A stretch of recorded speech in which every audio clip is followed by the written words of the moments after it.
No, you're not seeing things. I am Bob's Pants, and I'll be subbing in for the review today because it's a clever reference to a movie and definitely not because Bob works too hard and needed to be ordered by a doctor to take time off to rest his vocals. Anyway, ONWARD isn't necessarily the first time that Pixar was beaten to the screen by another film in terms of a premise. You might remember that DreamWorks' Ants managed to get out ahead of A Bug's Life back in the day, and it was a really big deal before we had the context of hindsight to know that neither Ant movie was going to be the best remembered thing in either studio's catalog. In this case, the pop cultural sticking point for the earnest honor student of the Disney corporate family is the dubious distinction of sharing a base premise with Netflix's infamously despised Will Smith vehicle, Bright, inasmuch as both films start their world building from the conceit of what does a Middle-earth or Westeros-esque high fantasy kingdom look like if its society actually progressed from the medieval up to modernity. But, whereas Bright grounded its actual story in a dreary racism allegory buddy cop movie, ONWARD asks, what if a movie like this was mostly good? That's a magic wand. Fairy lives don't matter today. Set in, yeah, basically a Dungeons & Dragons, Magic the Gathering, Warcraft-esque pastiche kingdom that's long since settled into a rough approximation of the late 80s, early 90s, but with smartphones, suburban United States. The main story is about a pair of teenage elf brothers who are both struggling with, well, not impossible, but clearly difficult and unresolved issues relating to their father having died just before the youngest was born, and while the other was still too young to have many coherent memories of him. So clearly we're already hanging a gigantic neon sign right up front that we're in making Pixar's aging Gen X audience cry by evoking the Amblin movies territory. But there's already admirable nuance in making the protagonists troubled, but not dysfunctional. They basically get along, they've got a stable home life with a loving and capable mom that isn't played as lesser for lack of a father figure.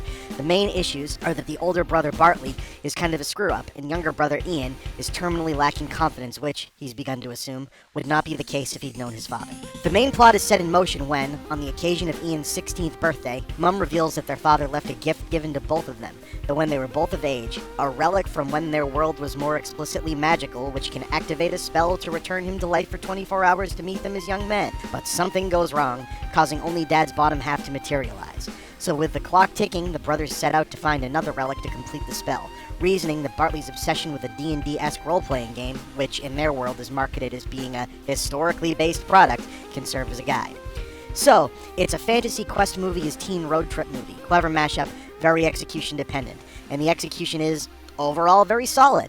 They don't overdo the fantasy but now premise, settling on a handful of specific gags and actually exploring them in some depth.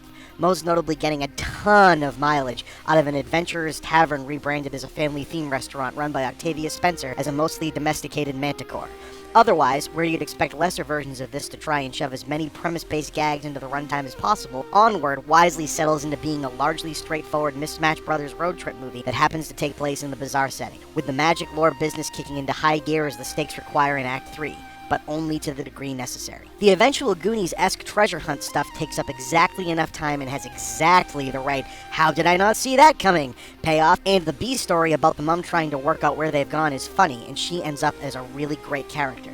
And no, none of the character stuff is reinventing the wheel. Our main protagonist is a Pixar hero who's certain exactly one thing needs to be found or changed to fix his life, so, plot it out. But it does get off to a not entirely expected resolution for what ails its heroes, and the emotional beats land right. The only thing that doesn't really seem to work is, unfortunately, the central visual gimmick of the disembodied dad legs. It's a funny visual, but you keep waiting for the constant presence of such a weird, even in this context, element to either serve a more important narrative or thematic function than to just the idea of it already does, and not really. Instead, it's at best something you keep forgetting as part of the situation, and at worst, it's distracting when it shouldn't be. It almost feels like something that would be a leftover idea from an earlier pass at the premise.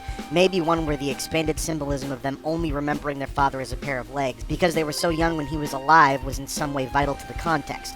But it's odd that it feels both too present but not important enough in the film as is. So, where it works, and it's hard to stress without spoiling how impressively grown up and nuanced it is about the well-worn fatherless boy angst genre. And yes, fantasy RPG fans should get a kick out of the references. So, call this one a 7 out of 10.